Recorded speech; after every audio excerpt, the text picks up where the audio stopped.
आमच्या महिला आघाडीच्या सन्माननीय अध्यक्षा माननीय विद्याताई चव्हाण, सर्व महिला शाखेच्या सन्माननीय अध्यक्षा, त्यांचे सर्व सहकारी, माझ्या समोर बसलेले सर्व तालुक्यातून आलेले राष्ट्रवादीचे पदाधिकारी, कार्यकर्ते आणि त्याचबरोबर माझे सर्व समर्थक, कार्यकर्ता बंधू आणि भगिनींनो, माझ्या आज राजकीय जीवनाला एक नवीन वेगळी ओळख मिळालेली आहे आणि ते देण्यासाठी मी आपल्या समोर उभी आहे.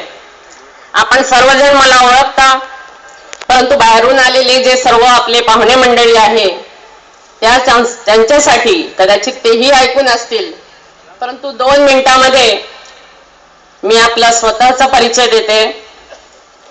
15 वर्षे चिखली मतदारसंघामध्ये भारतीय जनता पार्टी आणि शिवसेनेचा आमदार म्हणून मी काम केलं. कुठल्याही प्रकारचा जातीभेद, पक्षभेद न बाळगता सर्वांना सोबत घेऊन मतदारसंघाचा विकास केला. राजकारणाच्या सोबत समाजकारणही केलं आणि त्यामुळे विविध सामाजिक संघटनांना सोबत घेऊन सुद्धा विधानसभा असेल, मंत्रालय असेल, यामध्ये हिरिरीने त्या समाजाचे प्रश्न मांडून मी कार्य केलं. हे कार्यच खऱ्या अर्थाने माझ्या या 15 वर्षाच्या कारकिर्दीचा यशाचा गमक आहे असं मी मानते. 2009 मध्ये भारतीय जनता पार्टीने संघाच्या दबावाखाली विधानसभेची तिकीट ऐनवेळी नाकारली. मलाही हार्ट अटॅकचा त्यावेळेस एक मोठा अटॅक येऊन गेला. म्हणजे त्याच्या अगोदर तिकीट न मिळाल्यामुळे नाही, आमदार असतानाच अटॅक आला. आणि त्यानंतर वर्ष, 1.5 वर्ष जवळपास मी पुण्यामध्ये आराम केला. अतिशय कॉम्प्लिकेटेड अशा प्रकारची एंजिओप्लास्टी माझी झाली आणि जवळपास ज्याला आपण मरण म्हणतो हे डोळ्यात मला आणि माझ्या कुटुंबियांना आला. परंतु आपल्या सर्वांच्या आशीर्वादाने आणि प्रेमाने पुनश्च जीवदान मिळालं. वर्ष, 1.5 वर्षाच्या कारकिर्दीमध्ये आराम करून जेव्हा मी परत मतदारसंघामध्ये कार्यकर्त्यांच्या भेटीगाठीसाठी आले, त्यावेळेस पुनश्च मतदारसंघामध्ये निवडणुकीचे वारे वाहू लागले. मला असं वाटतं की त्यावेळेस महाराष्ट्रामध्ये कुठेही विधानसभेची चाहूल लागलेली नव्हती, परंतु आमच्या चिखली मतदारसंघामध्ये जणू काही आताच विधानसभेची निवडणूक आहे असं वातावरण होऊ लागलं. आणि या सर्व वातावरणामध्ये 2014ची लोकसभा निवडणूक लढवण्याचा मी निर्णय घेतला. चर्चा केली सर्व पदाधिकाऱ्यांना, मग ते काँग्रेसचे असतील, राष्ट्रवादीचे असतील, भाजपचे असतील, शिवसेनेचे असतील, सर्व समाजाचे असतील, सर्व लोकप्रतिनिधी असतील, सर्वांच्या गाठीभेटी घेण्याचा मी प्रयत्न केला आणि त्यातून एक अतिशय चांगला उत्साह लोकांमध्ये दिसला. आणि म्हणून हीच बाब माननीय आपले नेते पवार साहेबांच्या कानी कोणी घातली असेल, त्यांनी माहिती घेतली आहे आणि त्या पद्धतीने त्यांनी मला दिल्लीला बोलावलं, चर्चा केली आणि आता कामाला लागा असे आदेश दिले. लवकरच मेळावा घेऊन आपण राष्ट्रवादीमध्ये प्रवेश घ्या असंही आदेश आला.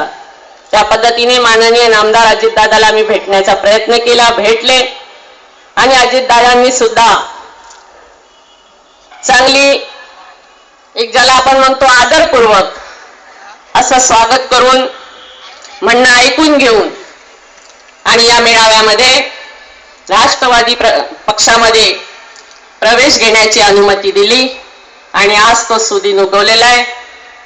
मी माझ्या हजारो समर्थकांसह आज राष्ट्रवादी पक्षामध्ये प्रवेश केलेला आहे, स्वखुशीने केलेला आहे.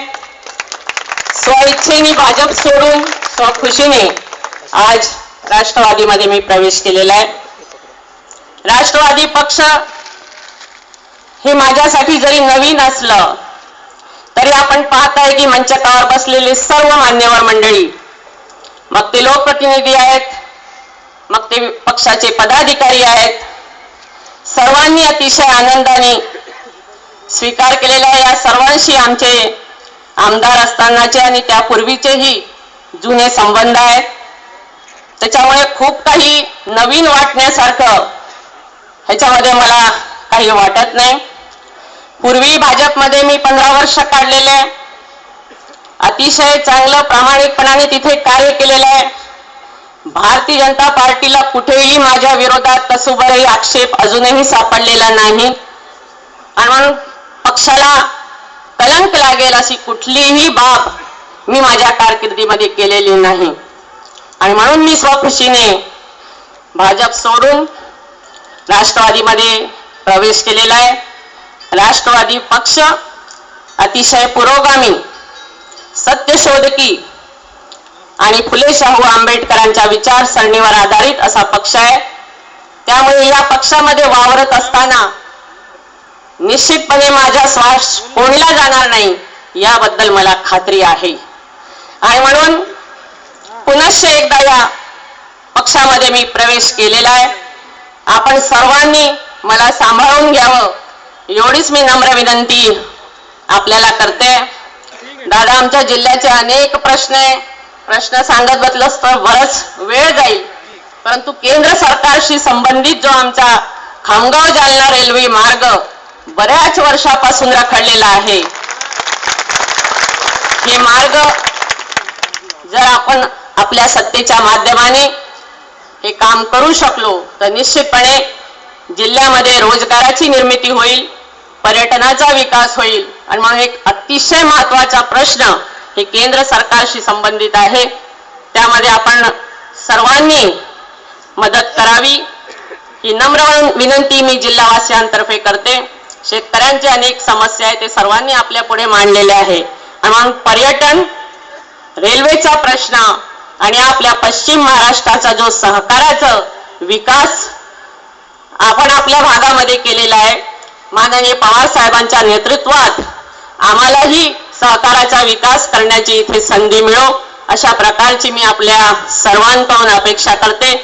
पवार साहेबांनी जे विश्वास आम्हाला दिलेला आहे त्या विश्वासाला पात्र होण्याची शक्ती आई जिजाऊ मला देऊ एवढीच जिजाऊ चरणी प्रार्थना करून पुनश्च आपल्या सर्वांच्या प्रती कृतज्ञता व्यक्त करून माझे 2 शब्द संपवते. जय हिंद, जय महाराष्ट्र, जय जिजाऊ, जय राष्ट्रवादी. माजी आमदार रेखाताई खेडेकर यांनी आपला